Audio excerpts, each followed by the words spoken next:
Well, welcome back to GLBC Connections. We continue our study in the Gospel of Mark today, and I'm glad to be with you. So this last week I was with my parents. I went down to Arizona to spend some time with them, and my dad was telling stories, and had a few good ones.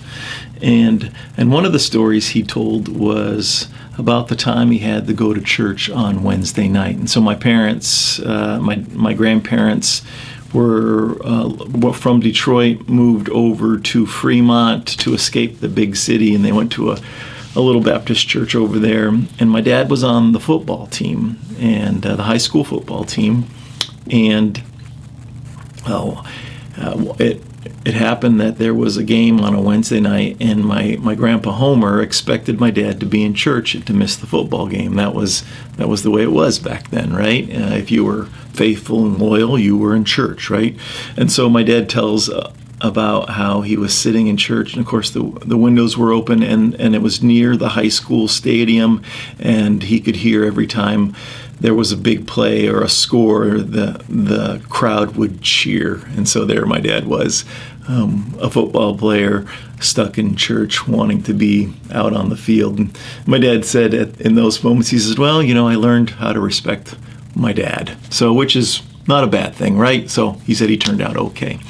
So this idea of Wednesday night and going to church, of course, extends to really in that era of Christianity. You go to church when the doors are open. This idea of Sunday is the Sabbath day, a day of rest, and you go to church and you don't do anything. They're all connected. And actually, my dad couldn't play or go swimming on Sundays because it was the Sabbath, the Lord's Day, the day of rest. Not really the Saturday, but that's how the church interpreted it. And so all you could do was sit around with old people and talk, which must have been terrible if you were a young person. And so I'm glad, by the way, my parents relaxed quite a bit. I had fun on Sundays. We'll talk a little bit more about the Sabbath. And so all of these ideas that Christianity had, maybe with your parents or your grandparents' generation, was rooted in years and years before that, were rooted in the idea of the Old Testament principle of Sabbath. And so there were certain things that if you were a follower of God, because of the Old Testament law, you couldn't do, right? Not only the law, but added to lawmakers who took the Old Testament law and expanded it, said there were things you couldn't do. So you couldn't travel, you couldn't work, you couldn't cook, you couldn't do a lot of things on Saturday. From Friday night at sunset till Saturday night at sunset were off limits. And so that's where all this was transferred from the Old Testament to Christianity as many understood it. So anyways,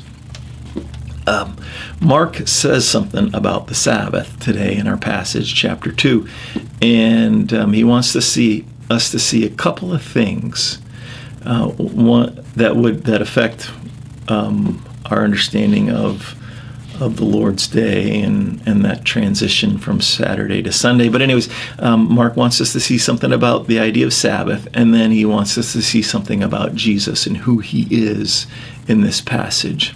And so it starts off with this controversy in Mark 2:23. It says this: one Sabbath, Jesus was going through the grain fields, and as his disciples walked along, they began to pick some heads of grain.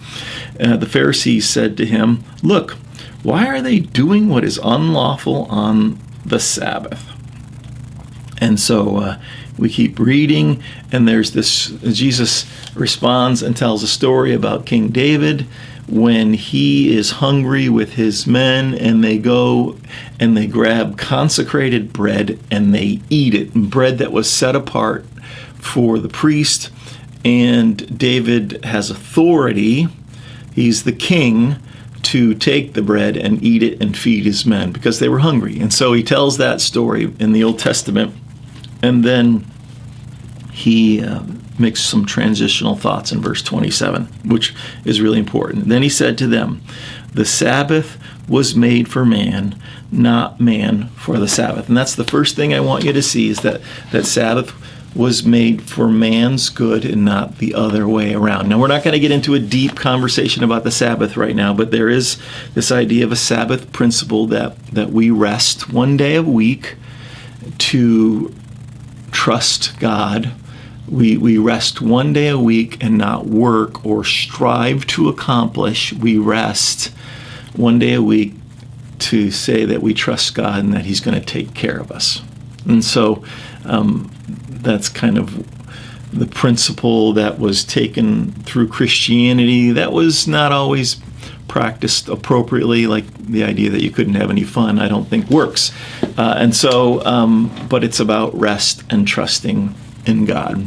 And so we don't serve the Sabbath serves us. We're not restricted and bound. The Sabbath doesn't rule us, but it's the other way around. The Sabbath is for our good. And so Jesus wants us to see that. So that's the first thing we see, is that this new idea about the Sabbath. And it was new for them. The second thing that we have to see is verse 28, where we see something about Jesus, where we understand who He is. And so the Son of Man is Lord even of the Sabbath. And so Mark includes this little moment about the Sabbath to help us see that Jesus has authority over, and Jesus says it Himself, the Son of Man is Lord even of the Sabbath. So Jesus is in charge. Jesus has authority. It's an interesting play on words in the passage where it says the Pharisees say one thing, but Jesus says another. And so Mark really wants us to see it doesn't matter what the Pharisees say. Mark wants us to see it matters what Jesus says. And so it doesn't matter that this old system of legalism and a framing and understanding of how you approach God through rules and regulations. Jesus is saying, Mark is saying, those don't matter anymore. But what he is saying is that Jesus and his fulfillment of the law and who he is and how you draw near to God is the most important thing. That doesn't just throw off all ideas about holiness and living for God in the Old Testament. He fulfills those things. And so what's important to see is that Jesus is in charge, and he's bringing a whole new day. He is Lord of everything, and the old is gone and the new has come through Jesus Christ. And so as we keep reading through the Gospel of Mark, Jesus has a lot to say different about who God is and how we approach him. And it all lands on Jesus Christ. And so Jesus has a lot to say about how to get close to God, and he has a lot to say about who he is and his purpose and where he leads us on how we approach God. Of course, this climaxes in how he lives, what he does, how he dies, and how he comes to life again. So Mark chapter 2 and these few verses remind us that the Sabbath is for our good, and even more importantly, that Jesus is the Lord of the Sabbath. He's in charge. He has all authority. So we hope you enjoy this journey through Gospel of Mark, and you're learning and growing. Well, we'll see you again, hopefully on Sunday. God bless.